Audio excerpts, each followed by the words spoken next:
de votre dernier livre, qui est le second, C'est déjà, ça. aux éditions Phébus. Est-ce que vous pourriez nous décrire votre livre en 3 mots-clés pour commencer? Ok, 3 mots-clés.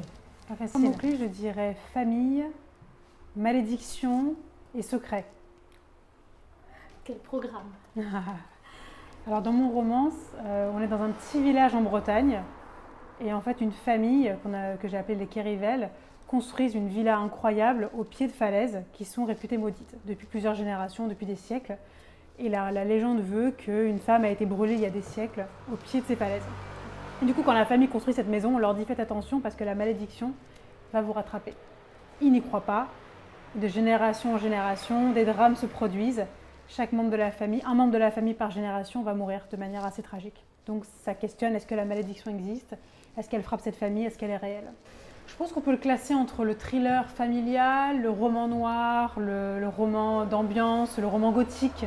Dans le sens où la maison, le manoir, a un rôle très important dans mon roman, qu'il y a cette question de la malédiction qui hante le village et la famille, qu'il y a ces falaises qui sont vertigineuses, qu'il y a cette sorte de présence tout le roman parce qu'il y a une adolescente qui a disparu, la Benjamine de la famille. Donc il y a toutes ces choses-là, pour moi, s'apparentent au code un peu du gothique, avec la tempête, avec les saisons, le vent, le froid, tout ça, ça participe au côté un peu gothique. Je voulais depuis longtemps raconter un roman sur une histoire de famille très compliquée, une famille dysfonctionnelle qui a des secrets, qui cumule, on va dire, les non-dits. Ces non-dits ont détruit la famille depuis plusieurs générations. Je voulais parler de la question du deuil au sein d'une famille.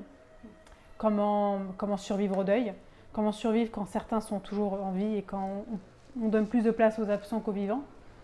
Donc tous ces sujets-là, je voulais les traiter depuis longtemps et je voulais les traiter dans un thriller. En tout cas, j'ai beaucoup aimé développer le personnage de Lara, qui est l'adolescente qui a disparu il y a 15 ans avant le début du roman, et dont la présence hante toute la famille. Il y a des photos d'elle partout dans la maison. On ne sait pas ce qui lui est arrivé. Il y a 15 ans, elle a disparu aux yeux de tous durant la fête du village. Et donc c'est vrai de développer ce personnage-là qu'on ne verra jamais, en tout cas au présent. Je trouvais ça très intéressant. C'est comment lui donner la place à travers des photos, à travers des souvenirs, alors qu'elle n'est pas là, à des jeunes femmes.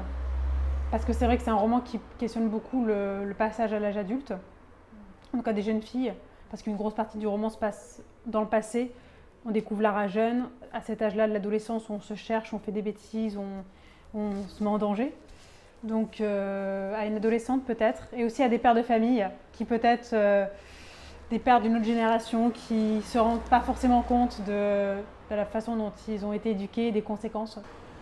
C'est peut-être un peu prétentieux, mais faire un peu changer des mentalités sur certains sujets. Sur l'adolescence, sur les non-dits, sur les relations entre les hommes et les femmes, parce que c'est quelque chose que je questionne dans mon livre beaucoup, c'est le regard que les hommes portent sur les femmes, sur les jeunes femmes. Donc peut-être faire un peu changer les mentalités.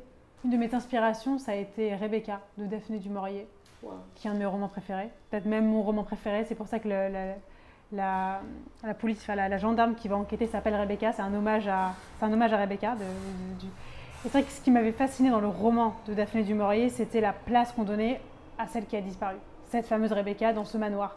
Donc c'est vrai que quand je parle de roman gothique, il y a cette inspiration, notamment liée à Daphné du Maurier. Donc si vous voulez lire un bon roman gothique, lisez Daphné du Maurier pour l'été. C'est un bon roman d'été en plus. Merci.